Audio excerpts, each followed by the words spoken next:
मेरा सवाल इनसे यही है कि अगर इंडियन सिनेमा एक व्यक्ति होता, उसे क्या सलाह आप देना, कोई ऐसी अरे चीज़ मैं जो चांटा मार के बोलता कि बदलो साले अपने आप को। और क्या? चांटा मार के बोलता कि बदलो अपने आप को। बहुत हो गया, और वो बदल रहा है। ये जब से गंद बनना खत्म हुआ ना 80s और 90s का गंद, 70 से एक्चुअली तब तक तब्दीली आनी शुरू हुई। 1998 जो है आपके तक डिसाइसिव ही है। 70 से तब्दीली आनी शुरू हुई। इसके पहले तो गंद बना है 90s में, तो सिनेमा बना हिंदुस्तान। मुझे 2 फिल्म का नाम बताइए कि बहुत अच्छी फिल्म थी यार, क्यों नहीं चली थिएटर में? एक भी नहीं। 50 फिल्म वाहियात फिल्म के नाम मिल जाएंगे आपको। कहते हैं हमारे जीवन में जो कुछ भी होता है उसके पीछे आसमां में बैठे सितारे, ग्रह, नक्षत्र, इनका बहुत बड़ा रोल होता है। लेकिन क्या होता अगर यही सितारे ज़मीन पे उतर आए और हमारी ज़िंदगियों का मजाक बना दे? एक ऐसी दिलचस्प कहानी लेके आज हमारे बीच मौजूद हैं फिल्म राहु केतु की स्टारकास्ट, पीयूष मिश्रा, विपुल विग, शालिनी पांडे, पुलकित सम्राट और सूरज सिंह। बहुत बहुत स्वागत है आप सभी का। Thank you so much. बिल्कुल, फिल्म का ट्रेलर आज ही रिलीज़ हुआ है और मैं कई सारे रिएक्शंस पढ़ रहा था, इसलिए मैं आपसे शुरू भी कर रहा हूँ। ओह lovely.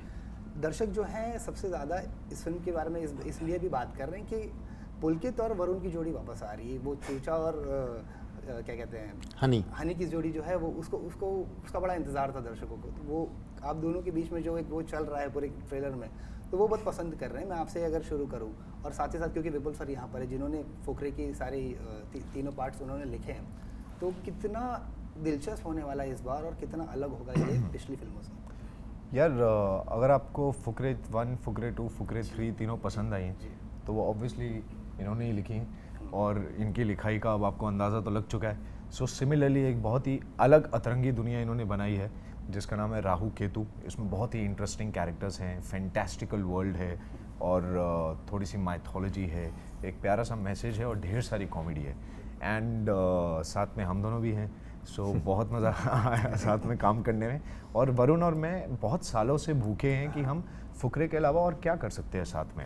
And to be really honest, जब हमने फुकरे करी पहली बार, उसके बाद से आज तक हमें बहुत ऑफर्स आते हैं, बहुत ऑफर्स कि आप दोनों साथ में ये मूवी कर लो, ये लो, नोट तैयार है और बहुत पैसा। बट हमने दिल पे पत्थर रख के उन सारे पैसे को मना किया है क्योंकि हम वो केमिस्ट्री की जो एक रिस्पेक्ट है उसको ब्रेक नहीं करना चाहते थे। So obviously it only made sense when a good script comes to us, and as soon as Rahu Ketu came and he said that he is looking at the two of us to do it together, both of us just jumped on it. And because we both love, like Vipul, me and Chucha, Vipul, me and Varun, all three of us, like we are a threesome. You know इस चीज़ का फ़ायदा भी होता है कहीं ना कहीं पे कि पहले कई सारी फिल्मों में वरुण के साथ आपने काम किया है, तो एक कंफर्टेबिलिटी जो होती है ना वो बढ़ जाती है। जब इस फिल्म पर काम कर रहे थे तो वो ना ट्रेलर में दिखता भी है कहीं ना कहीं पे, जिस तरह से मस्ती चल रही है आप दोनों के बीच में, वो डायलॉग्स है और वो सारी चीज़ें। तो ये कह सकते हैं कि जब अपना को एक्टर जो भी होता है ना, उसके साथ जब हम अच्छे से बॉन्ड करते हैं तो वो कैमरे पे भी कहीं ना कहीं ट्रांसलेट होता है। नहीं, bonding definitely helps, but it also मतलब I don't know Piyush sir since a very long time. मैं सर से पहली बार फिल्म के सेट पे ही मिला इधर, जब सर के साथ काम करना स्टार्ट किया। बट आपको हमारी बॉन्डिंग भी ऐसे लगी जैसे सालों से एक दूसरे को जानते हैं। So it's always a give and take that comes from the other actor as well. And Varun and me have a little added advantage of knowing each other for so many years, जिसका मतलब है हम दोनों में filter नहीं है और कोई जजमेंट नहीं है। अगर उसको मेरा कुछ काम अच्छा नहीं लगता वो मुझे बेझिझक आके बोल सकता है और मैं उस बात का बुरा नहीं मानूंगा। So we all work for the scene to be the best output, right? And that is how it comes across. हमारी पर्सनल भूख नहीं है उसमें कि नहीं यार इस सीन में मैं शाइन आउट कर जाऊँ या वो शाइन आउट कर जाए। हमारा मुद्दा ये है कि ये सीन शाइन आउट करके निकलना चाहिए और स्टोरी आगे चलनी चाहिए जिस तरह से डायरेक्टर ने एनविजन किया उसको। And that is what we have learned by being on good sets, working with interesting people and talented people. तो हर सेट से थोड़ा थोड़ा सीख के हम आते हैं, दोबारा आपस में जुड़ते हैं, फिर कुछ धमाल मचाते हैं। Shalini, you have come a long way also, because शुरुआत जब हुई थी अर्जुन रेड्डी के साथ में, साउथ में हो चाहे हिंदी में हो, आपने अलग अलग फिल्मों में काम किया। इस फिल्म की अगर मैं बात करूँ, जब ये स्टोरी आपके पास आई थी, तो what were the things that you know made you कि हाँ यार ये तो करनी है, ये फिल्म जानी नहीं चाहिए आपसे? जैसे जब भी मैंने नरेशन सुना था ना, तो ये नरेशन में ना मैंने अगेन इस नहीं सुना था ऐसे कि मैं देखूंगी मेरा क्या रोल है। मैं पहले नरेशन अगर मैं नरेशन सुनती हूँ या मैं पढ़ती हूँ तो मैं पढ़ती हूँ कि स्क्रिप्ट कैसी है, फिर मैं सोचती हूँ कि अच्छा मेरा कैरेक्टर ये है जो भी। तो वो नरेशन ही इतना अच्छा था ना, वो लिखावट ही इतनी अच्छी है कि आप वो दुनिया ना, it's a magical fantasy world, आप वो दुनिया में खो जाते हो। और ये कहानियाँ मैं सुनते सुनते बड़ी हुई हूँ। मुझे कहानी सुनना बहुत अच्छा लगता है, तो कोई भी अगर कहानी मुझे अच्छे से सुना देता है ना, then I am sold, you know. And if it's written well, then as an actor आपका काम इतना ईजी हो जाता है, then you have to go and basically be that character, say those lines and rest everything is taken care of, right. So वो चीज़ें थी paper पे। So I wanted to be a part of this world. Also Meenu जो मेरा किरदार है वो बहुत ही अलग है आज तक मैंने जो भी प्ले किया है। बहुत ही अनअपोलोजेटिक लड़की है, बहुत ही खुली लड़की है, दिमाग से शातिर है, बहुत क्विक है डिसीजंस में।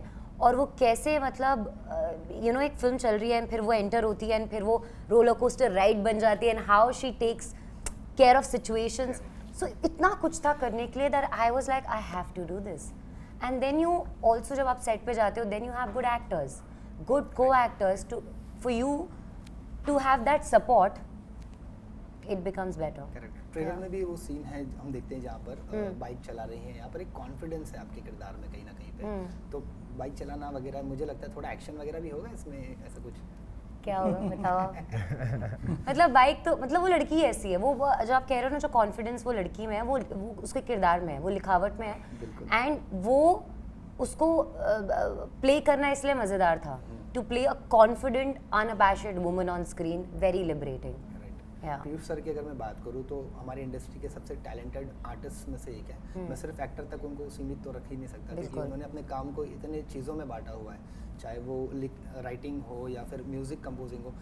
इस फिल्म के बारे में भी जब मैं थोड़ा पढ़ रहा था, रिसर्च कर रहा था, तो यूट्यूब पे मैंने एक सॉन्ग इनका देखा, वो जो समुद्र मंथन का एक जो गाना आपने गाया है, वो एक बहुत ही डीप रूटेड एक वो फोकलोर वाली फीलिंग देता है सर। थोड़ा सा एक्सपीरियंस सर वो गाने के बारे में अगर आप बताएंगे मैं दर्शकों को कि how was that whole experience also, और कितना क्रिएटिविटी। नहीं, वो गाना बताया, गाना विपुल ने मेरे ख्याल से क्या अमितोष नागपाल ने लिखा है, मैंने जो है मुझ पर फिल्माया गया वो गाना।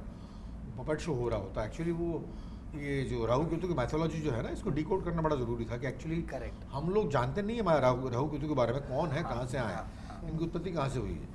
तो वो जो है उस गाने में जो है मतलब वो उसको डिकोड किया है कि कहाँ से आए थे, क्या बने थे, पर्पस क्या था इनका, इंसेप्शन क्या है, क्या करते हैं ये लोग। राहु केतु के बारे में जानते हैं कि हाँ दो तारे हैं और आपके टिके रहते हैं और ज़रा ख़तरनाक वक्त को तरफ इंगित करते हैं ये, तो वो क्लियर कर रहा था उसको। तो उसके लिए एक बहुत ही क्वर्की सा बड़ा मज़ेदार सा गाना चाहिए था।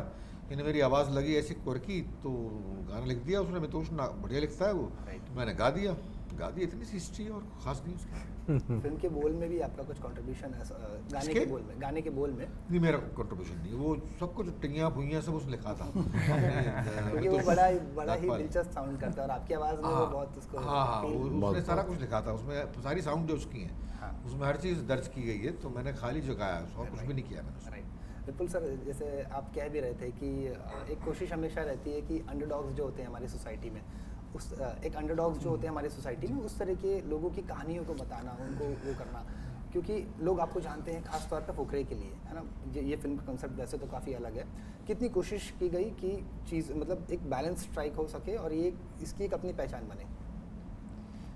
देखिए, कुछ ऐसी इंटेंशन नहीं थी। जब फुकरे लिख ली, बना ली, वो चल गई, वो हो गया।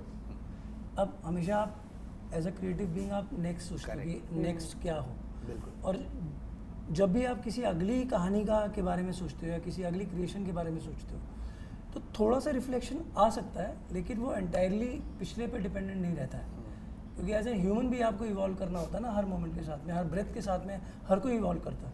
तो वो जो हो गया वो हो गया, लेकिन उसका एक साया या एक हल्की सी रिफ्लेक्शन वो रहती है, क्योंकि वो भी मेरे बच्चे हैं, ये भी मेरा बच्चा है, तो आए मेरे से ही निकल के हैं बाहर। थोड़ा सा रहेगा, लेकिन ये बिल्कुल एकदम अलग है, बिल्कुल मुख्तलिफ है। इसकी बनावट अलग है, इसकी सोच अलग है, इसकी एग्जीक्यूशन अलग है। कैन आई से समथिंग? सॉरी, मेरे ख्याल से अगर मैं और वरुण इस फिल्म का पार्ट नहीं होते तो शायद आप लोग इसको फुकरे से कंपेयर भी नहीं करते। ये एकदम एक अलग फिल्म की तरह आप लोग इसको ट्रीट करते हैं। इन्होंने लिखी भी बिल्कुल वैसे ही। It is nowhere close to Fukrey, but the madness and the chaos, because that's the forte of his writing, and how to get a strong message in a very smart manner, comedy में घुसा के अच्छे से entertaining matter में, that is what his forte is.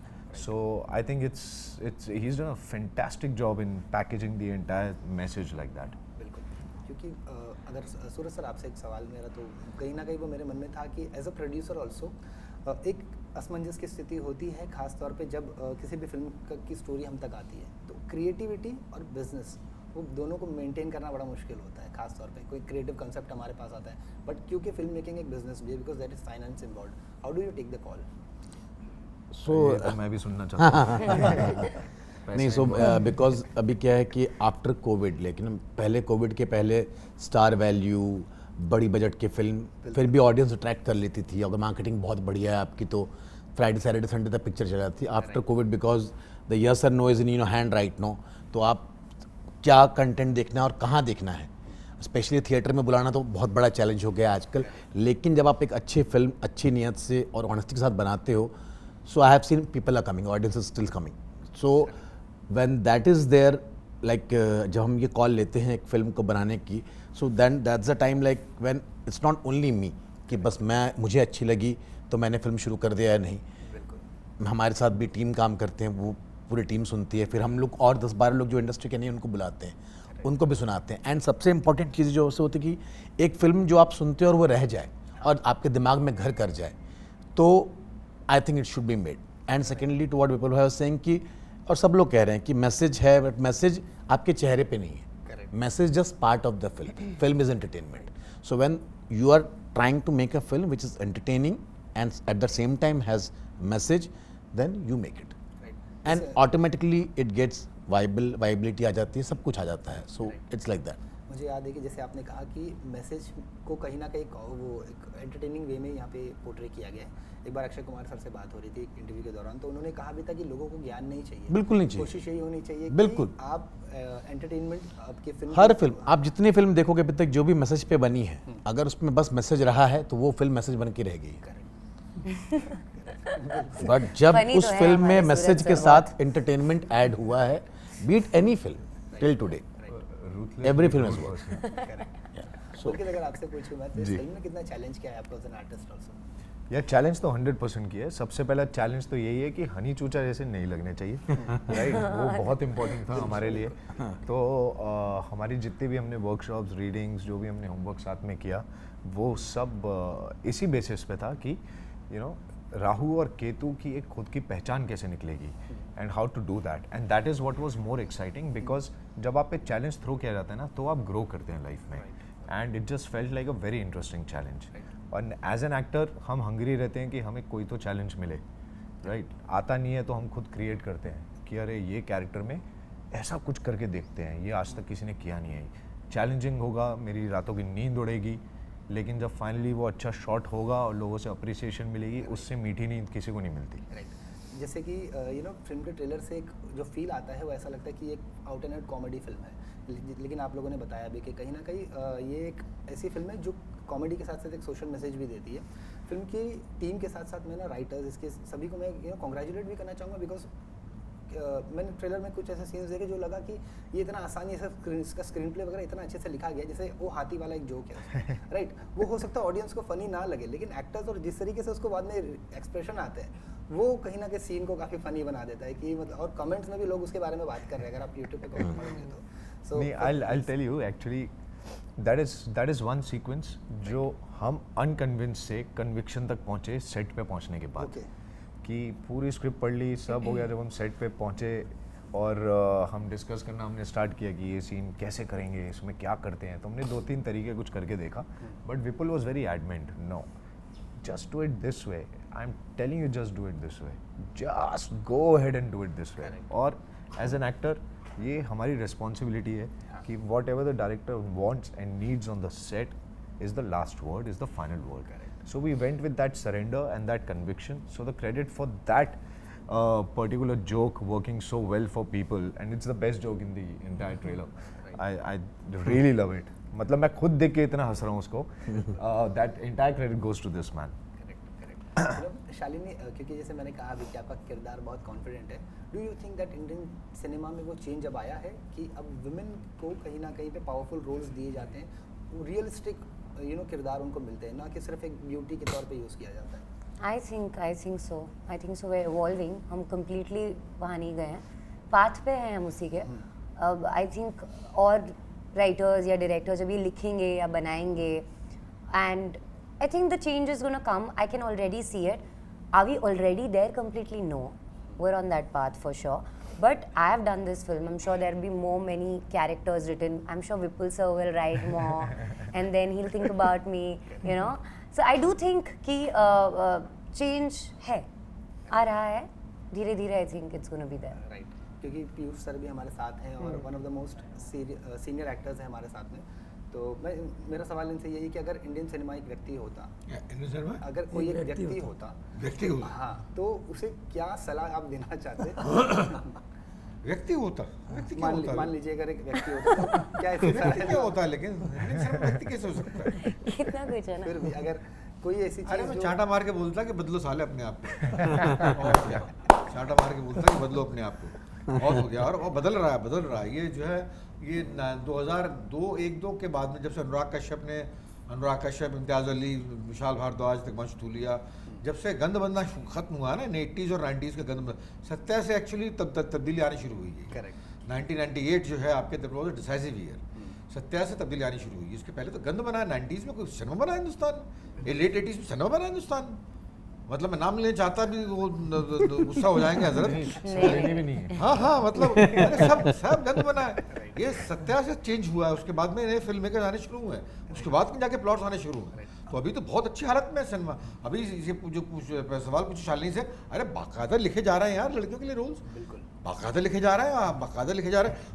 यही film अपने आप में आज से जो है आपके ये 20 साल पहले बनती, बना के दिखा देता है।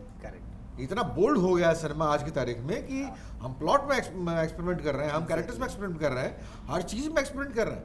तो इसलिए आगे बढ़ रहा है सिनेमा बाकायदा। मैं तो बड़ा होपफुल हूँ यार इस वक्त जो है आज की हालत देखते हुए, बहुत होपफुल। इसी से जुड़ा मेरा सवाल है विपुल सर आपसे कि ऑडियंसेस की टेस्ट कितना चेंज हुए हैं और क्या एक्सपेक्टेशंस होती है आप सभी मेकर से? देखिए, मुझे ऐसा लगता है कि एज एन ऑडियंस में, क्योंकि मैं भी ऑडियंस हूँ, मैं क्रिएटर से पहले मैं ऑडियंस हूँ, कोई भी कहानी बहुत शिद्दत और ईमानदारी से अगर आप लाके प्रस्तुत करते हैं ना, वो महसूस होती है। जो चीज़ महसूस होती है वो इट्स लाइक वो फैलती है चीज़, कि जो महसूस हुई वो जो एक को महसूस होगा वो 10 को महसूस होगा, जो 10 को महसूस होगा वो वैसे 100 को महसूस होगा, तो वो वैसा मल्टीप्लाई करता है। तो आप एक कहानी को बहुत ईमानदारी से लाके एंटरटेनिंग वे में आप प्रस्तुत कीजिए, ऑडियंस पसंद करेगी, क्योंकि ऑडियंस अभी भी इनोसेंट है, उसको अच्छा सिनेमा, अच्छा कंटेंट चाहिए। बिल्कुल। मेरा एक आखिरी सवाल था सूरज सर आपसे कि OTT के आने के बाद आपको लगता है कि ऑडियंसेस को थिएटर तक खींच लाना अब एक बहुत बड़ा चैलेंज अब बन चुका है, और जब तक फिल्म की कहानी में दम ना, चाहे कितना भी बड़ा स्टार हो फिल्म में, हमने देखा है हाल फिलहाल में कई बड़ी फिल्में आई हैं, लेकिन लोग स्टार्स नहीं देखते। अब लोग स्टोरी और कंसेप्ट पे बिलीव करते हैं। बड़े स्टार्स ना भी हों तो भी वो फिल्म वर्ड ऑफ माउथ से चल जाती है। बिल्कुल। आपको लगता है कि ये चेंज आया है काफ़ी? बिल्कुल आया है, बट जैसा मेरा मानना है, स्पेशली मैं सबको कहता हूँ कि ये जो हमने मिथ क्रिएट किया कि हाँ OTT से आने से आपके ऑप्शंस ऑफ कंटेंट और एंटरटेनमेंट बढ़ा है, बट थिएटर और ऑडियंस को ब्लेम करने से बेटर है कि पहले आप ये देखिए आप कैसे फिल्में बना के थिएटर में लेके आ रहे हैं। आप मुझे बताइए पिछले 3 सालों में कोविड के बाद जब से सिनेमा हॉल खुले, कौन सी ऐसी बहुत अच्छी फिल्म आई जो थिएटर में ना चली? मुझे 2 फिल्मों का नाम बताइए कि बहुत अच्छी फिल्म थी यार, क्यों नहीं चली थिएटर में? कोई एक भी नहीं है। 50 फिल्म वाहियात फिल्म के नाम मिल जाएंगे आपको, और जो ढंग की फिल्म आई है वो चली, चाहे वो लापता लेडीज़ हो, चाहे वो धुरंधर हो, चाहे वो जय भी। हर डायरेक्टर का फिल्म का कहने का तरीका, बनाने का तरीका, बिकॉज अब वो ज़माना चला गया when films are only actor driven, now films are completely content driven. कहानी अच्छी है, उसमें अच्छे एक्टर मिलेंगे आपको, तो as a maker, as a director we are blessed, we are lucky, so that is what is important. जैसे हम फिल्म बनाते हैं, शुरू करते हैं, जैसे विपुल भाई हम मिले, हमने पिक्चर शुरू की, हमारा कॉन्फिडेंस डबल और कब होता है जब अच्छे एक्टर्स भी स्क्रिप्ट के लिए हाँ कह देते हैं। So then we also understand, हाँ यार पुलकित को भी समझ में आई, शालिनी को भी, अरे पीयूष भाई ने मोर लगा दिया, चलो then I too think we are in the right track. So that is how it happens kind of thing. So I said if you make a film in the right way, in the right budget, with the right story, it will always work in any platform, whether it's theatre, OTT or whatever it is. बहुत बहुत शुक्रिया हमसे जुड़ने के लिए and wishing you all the luck for the film also. Thank you so much. मेरा नाम है पीयूष मिश्रा। मेरा नाम है विपुल विग। मैं हूँ शालिनी पांडे। हाय, मैं हूँ पुलकित सम्राट हाय आई एम सूरज सिंह। और आप देख रहे हैं नव भारत ऑनलाइन। और प्लीज जाइए हमारी फिल्म देखिए 16 जनवरी को आपके करीबी नज़दीकी थिएटर सिनेमा में। घरों में, थिएटर में। मूवी का नाम है Rahu Ketu. Done. Thank you.